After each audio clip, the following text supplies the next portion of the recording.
Hello, I'm here today with Stephen Williams, the Director of Music at Bryanston School and a big supporter of Alexandrian education, especially music education. Good morning, Stephen. Good morning. Thank you for joining us today. We're here to talk about the future of Alexandrian education, but before we do, perhaps you can just give a little bit of background about your own history with Alexander, when you first came across it and what benefits you've had over the years. Well, I started working in schools in 2004, having been a professional musician for 20 years before that.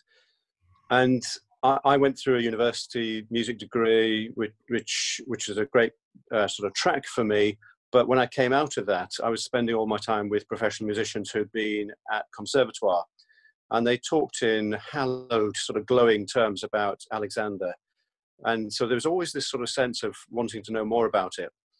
And I guess it was sort of in the 90s, I bought a book and read about Alexander, and then talked more with my friends and realized this was something which is sort of really crucial, could be crucial in my sort of practice as a musician. And then I had this sort of 40th birthday and a change of direction, and went to be director of music at Uppingham School, which is a school with a renowned, very large music department. And at that particular point didn't have any Alexander. And so that was one of the things that we did very early on in 2004, was to appoint an Alexander teacher who will be known to many of you, I suspect, and that was Polly Waterfield. And that was a big changing point in my life in many ways, in the way that I felt about music and education and young people. And also for the school as well, where Alexander is now thoroughly. So what is it about Alexander that you find so useful for musicians? One sees in young musicians a sort of high intensity, a sort of high expectation, and a lot of extrinsic motivation. So a sense that you've got high achieving musicians who are in positions where they're trying to please their parents, they're trying to please audiences, they're trying to please music teachers, you know, this sort of sense of sort of trying to do the best for someone else. And the early sessions I had with Polly, and indeed she gave me some lessons very early on, really helped me to think about the idea of self-awareness and self-reflection, and the idea of doing things because of their intrinsic value. And you know, we have this very interesting situation in the UK where we ask our teenagers to sit music exams. So it's very unusual for someone to go sort of from the age of 5 to 18 without having taken a grade exam. Whereas in Germany, in the United States, in Austria, it would be unusual to take any music exams. One studies music in order to enjoy making music. And here we have this sort of extrinsic motivation of exams. And so there's that sort of little sort of pressure always connected with music making in the UK, which is helpful, but is it sort of balanced? And it seemed to me that Alexander provided a really good way of giving a counterweight to that pressure. So you value the well-being aspect every bit as much as the performance side of things? Yeah, absolutely. I mean, and it's very deepest sense, it's about sort of self-awareness and thinking about why we might take a particular action. I mean, I guess I see it later now I'm in my 50s now, and I'm trying to do some work on mindfulness as very connected with that sort of sense of being in the moment, being present, not thinking too much about the outcome, what's coming around the corner, or indeed dwelling on what's happened before. And all of those movements, you know, mindfulness, positive psychology, happiness, are being promoted in boarding schools because we have access to pupils all the time. We are well resourced, admittedly, sometimes embarrassingly, you know, well resourced, but that is a fact of life. And we have a responsibility to do the best for our pupils, as every sector of education will try to do. But yeah, there's this real sense of sort of Alexander being part of a well-being portfolio, if you like. And at the moment, that's expressed through the music department, but ought to, I guess, be expressed more widely.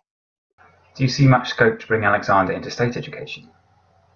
think one of the great trends that's coming out of education at the moment is a sense of the moral and, if you like, cultural, spiritual obligation of public schools, boarding schools, independent schools, to actually put something back, to work with the schools in their community. So at Bryanston, where I am now in beautiful Dorset, we're doing quite a lot of projects with the local music hub and also with local schools.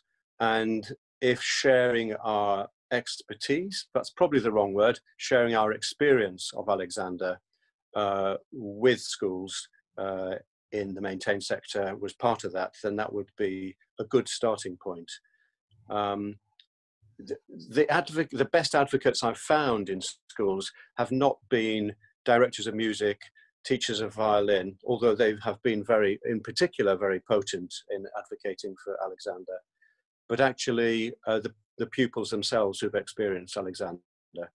And at Uppingham, there's some excellent work which you will know all about, where the pupils give feedback, and it might be written up on a wall. It might be something that they write down more formally. And that's something then that they communicate more widely with their peers in school and can be passed on to other pupils in other schools as well. Absolutely. It's something I've seen very clearly at Uppingham. And I've been amazed at how engaged the pupils can be and how much they seem to benefit musically, physically, emotionally. So we know that it works. But what advice would you have for Alexander teachers looking to approach schools who don't already have an Alexander department? One of the key things with change, isn't it, is sort of convincing the people who need to make the change happen, if that makes sense. So one of the key things at Uppingham when we started, and one of the things at Bryanston we've been doing with Victoria Cresswell, is offering Alexander to teachers. So music teachers, directors of music, heads of pastoral, those are the people who need to have the Alexander lessons in order that then they can sort of go to their senior management teams and say, this is important for our pupils. It's that sort of first-hand experience, I think, would be the key to unpicking this. Okay.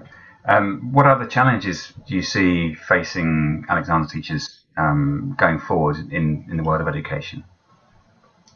Well, I'm talking to you at this very interesting time, of course, where physical contact is not permissible. Some schools have furloughed their Alexander teachers, others have continued with the lessons. And Victoria Cresswell, who's the teacher at Bryanston, is continuing with the lessons. She's had a very, very positive response from the pupils. They wanted to continue. And I think some of them feel even more the need for Alexander's support whilst they're at home in an environment which isn't necessarily set up for learning. And Victoria's been extremely creative in the way that she's delivered those lessons.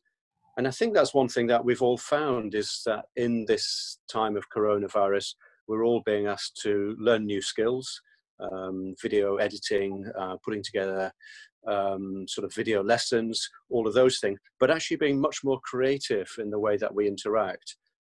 Because I guess, you know, this is the great new possibilities with distance learning. And it's not unfeasible that Alexander could be taught remotely, even though that seems a little bit bizarre, I guess. Do you have any other advice for our profession as a whole in terms of growing within mainstream education?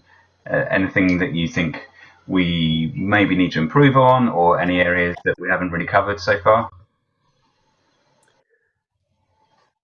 Yeah, I'm slightly wary of suggesting this, because I see enormous value intrinsically in Alexander, and that's what attracted me to it in the first place, was the sense that it's been used in a really focused way in drama, in dance, performing arts, music, but there is a sort of growing sense in the UK that we need to look after our children's mental health. And actually, we're talking here today at the beginning of Mental Health Awareness Week. And whilst I wouldn't want to pigeonhole Alexander as a particular tool, within a mental health sort of strategy, because it's more than that. It has a greater intrinsic value. One can't deny that actually the questions around well-being and mental health are going to be ever more present in schools. And perhaps post-coronavirus, there's going to be a working through of some of the issues that have arisen for children experience isolation, etc., and dealing with different challenges. And Alexander ought to be part of those strategies to create greater self-awareness, to greater sense of well-being and self-care. I know there are concerns over funding of music education at the moment. What impact do you think this will have on Alexander? It would be wrong to underplay the impact of cuts in music education. It's a really serious situation, and something that's been ongoing for a while, and we can see that spinning out into sort of future generations. So whilst there is a very serious situation, there are opportunities, of course, which come from these sort of crisis points. The conversations between the leading music sort of agencies within music education have been really productive. Those agencies have come closer together, and there have been really good conversations amongst music teachers about what is music education for and how do we best want to deliver that in the classroom. And those conversations have included all sectors. Public schools, such as I'm involved in, have been involved in that.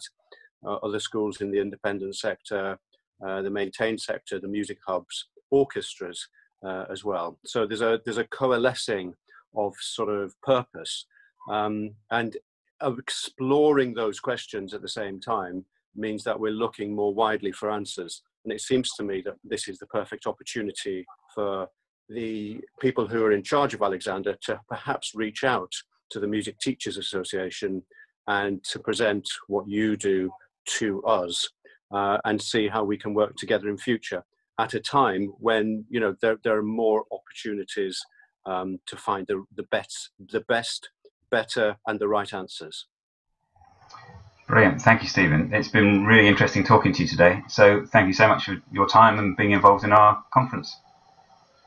Not at all. I wish you the very best of luck with the conference. Alexander's been a part of my life now for 20 years, and the work that you're doing is incredibly important, and very, very best of luck with the conference. Thank you.